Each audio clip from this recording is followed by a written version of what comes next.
The purpose of this video is to basically teach you everything that I know about pre-treating, because there's so much confusion.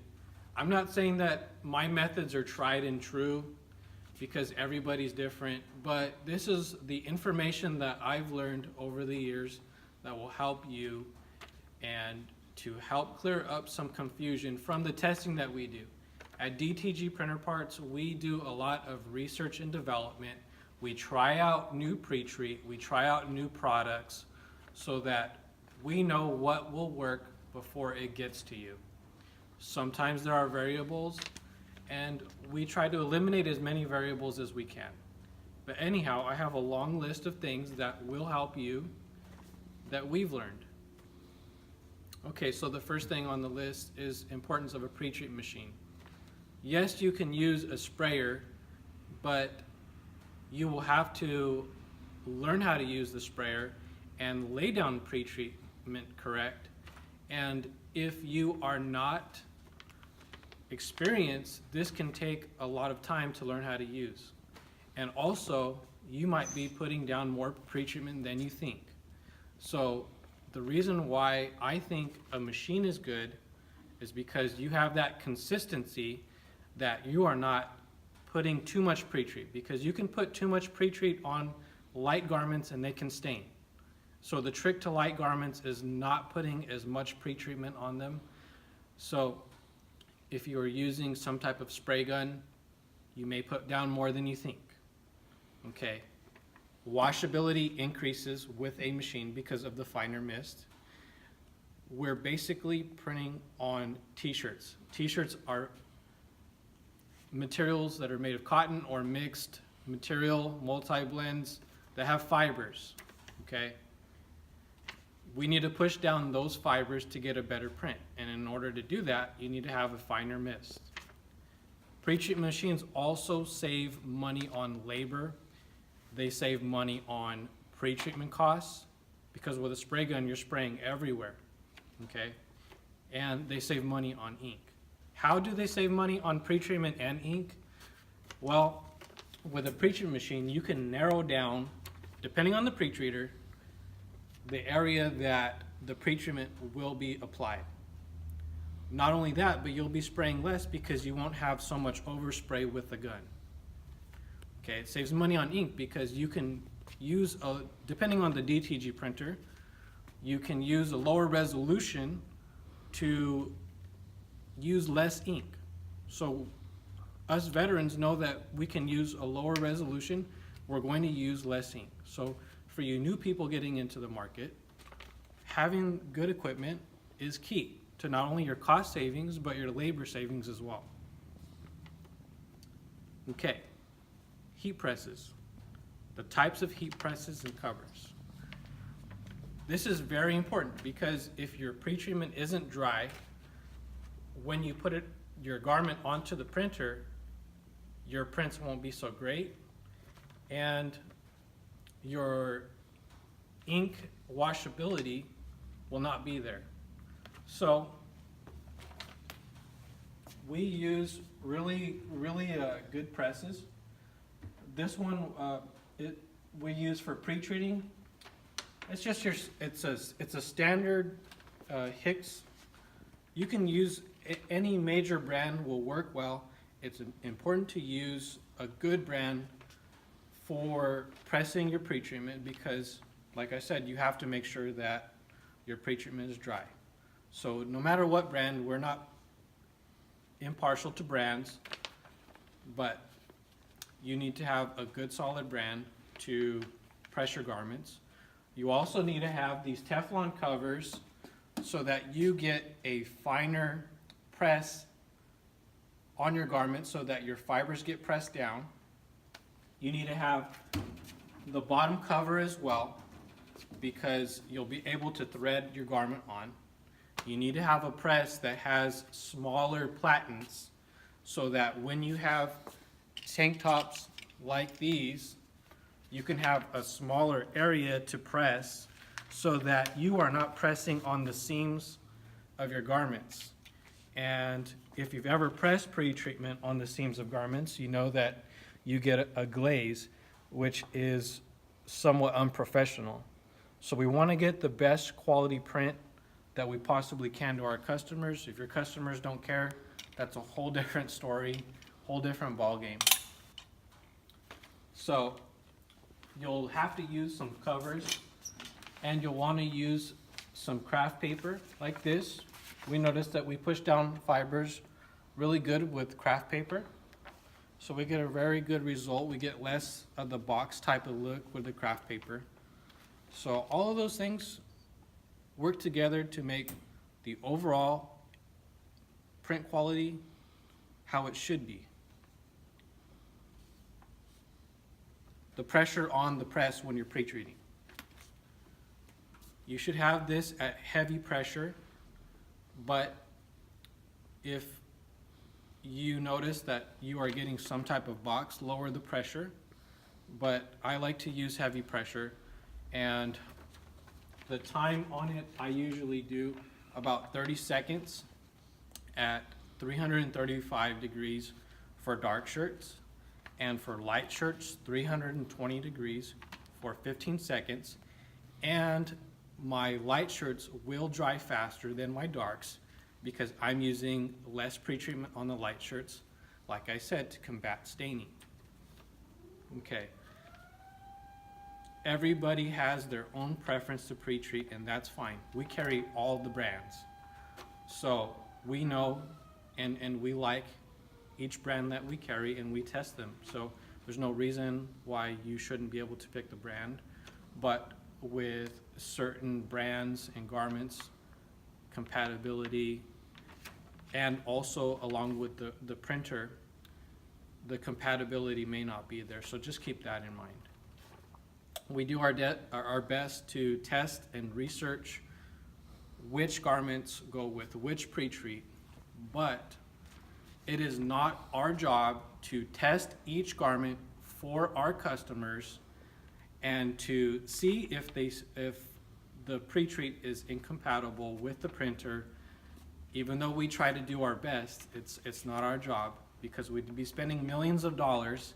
And this is a misconception in the market that each manufacturer should test out every brand of garment, every model, and this is total garbage, because nobody has that kind of money. This market is still developing, which I think it's at a great stage right now, but nobody has this kind of money to be doing this kind of research. Anyhow, we'll go on to the next item on the list. So after we pre-treat, what we do is we put our garments on a rack. And the reason why we do that is so that we don't stack our garments on top of each other and allow fibers to pull off of the shirt and stick up. And on dark shirts, it's critical, because if you have fibers that are sticking up, your white ink will show through your color. So your image is not going to look good if you have shirts stacked on each other. If that works for you, that's awesome. But when you start to print for really big brands and names, the print quality will need to increase. So if you want to increase, you can do something like this. Stay organized. If you have custom orders that require some attention and you have workers that need to pay attention to those special notes, use a hanger and put your order sheet on the hanger and highlight those special notes. It's not hard.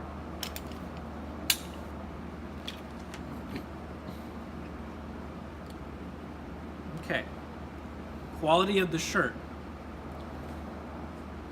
In order to get a better print, you need a better quality shirt. So something that is ring spun and doesn't have so many fibers. Now, you'll go through a lot of different brands, and some just aren't made for DTG, and some are, or some work better. But anyhow, certain brands will work better than others, and that's just how it is. With brands that are harder to print on with direct to garment, you will waste more money in ink and pre-treat because you will have to lay down more pre-treat and more ink to get close to the same quality that you would get on a ring spun garment. So this is something also to consider when printing. It's something to really heavily consider because you might be spending $1 more on the garment, but you're actually spending $2 more on ink and $1 more on the pre-treat. So in reality, the $1 that you save by going with something that won't print as well, you actually wasted more money on ink and pre-treat. Okay, colors of garments. The color of the garment is crucial to which pre-treatment you use. Okay, we all know that charcoals, reds, oranges, purples, greens, these are all what we call oddball colors. If it's not black or a navy, we know that we have to give these garments either some type of pre-treat that is special to those garments, or we need to also pay attention to the temperature that we use and the amount of time that they're pressed. Okay. Also with multi-blended garments, we need to lay double the amount of pre-treat. This heather gray is kind of unique though because it is a multi-blended garment, but it's also a light garment. So we don't necessarily need to put double the amount on this one because it's a light garment. Number one, because it may stain. And also remember that on light garments, you press at a lower temperature for less time because we want to avoid the staining. The staining usually happens when you have too high of a temperature and on a light garment. There can be some type of scorching if you don't lower your temperature and the amount of time. So that would be the exception. This is a darker multi-blended garment. We would lay down double the pre-treat. Okay. To our machine customers, I have a special video that shows you how to kind of treat these garments.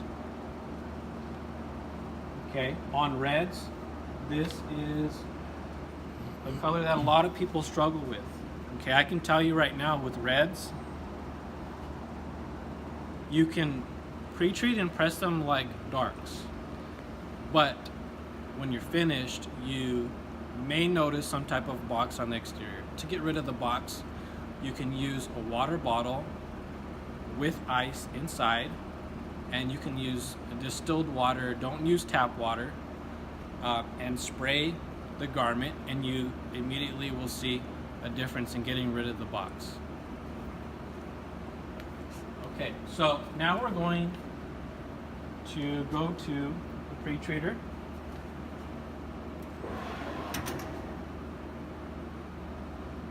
Okay, depending on your pre-treater and how it works, speed is important. Okay, and the amount of passes. What I do on my pre-treater is I just set it to do one pass going forward.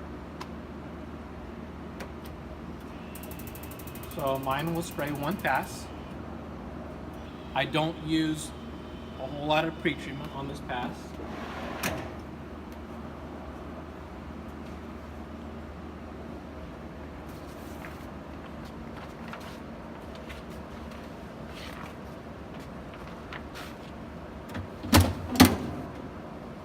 Okay. On my dark shirts, like this one, I'll use double the amount of pre-treatment.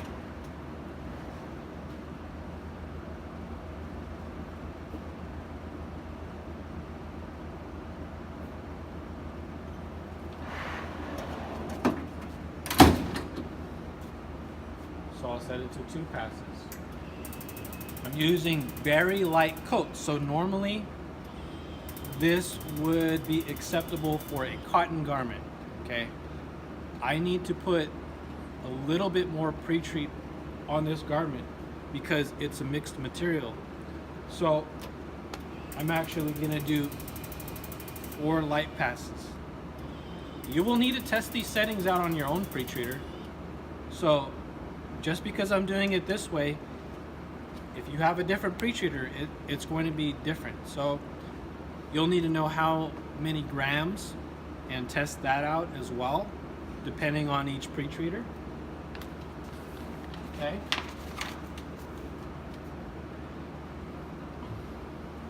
Normally I'd hang this on the rack, but I'm just going to set it there for now.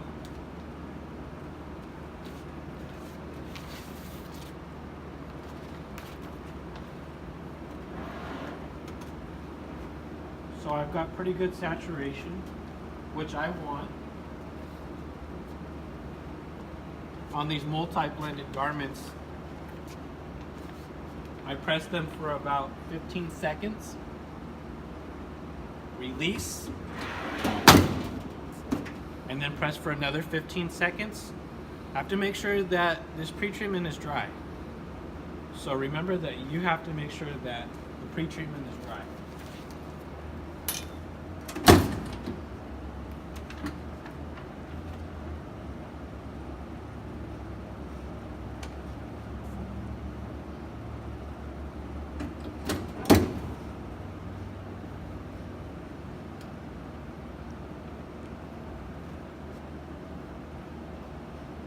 Okay, so the last thing that is on the list is the curing process. Okay, curing process also is really important. Okay, we still use craft paper for the curing process. We've got 2 covers here. I like the Stalls. I also like the Geonite. I like this Stahl's hover press because it allows me to evenly spread the heat over the garment evenly and distribute it so it's not at an angle. Because on some heat presses, it will clamp down at an angle, which it will still work, but I just like the fact that knowing that my top portion of the heat press is level and flat with the bottom. Like I said, the Teflon covers give an added finishing touch to the garment, as well as the ones on the pre-treater. Now, pressure-wise, you have to have a balance of in between low to medium. I don't hover over the garment because I've never had good success with it. I've noticed that putting some pressure onto the garment helps adhesion and washability. So it does need to have some pressure because you have pre-treatment that sits on top of the garment and you have ink that sits on top of the garment, and when you finish it, they both have to smash into each other. So there has to be some type of pressure. On my Stalls, there's a number right here that is, when I'm pressing the garment, I usually have it at 1 or 2, okay? On multi-blended garments, I usually leave at a 1. Just because I've noticed with multi-blends, if it's a dark garment, I'll have to use more white ink, and my white ink could fade a little bit if I use more pressure than that. So I have to be really careful with multi-blended garments. Also, on multi-blended garments, you'll have to lay down more ink, so just keep in mind that you need to use higher resolution. More pre-treat and more ink. Okay, so if you're not charging enough for the multi-blends, you probably should. But anyhow, I just have to make sure the temperature also is crucial. On light garments, I use 320 degrees at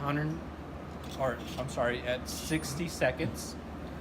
And on darks, I use 335 for 115 seconds.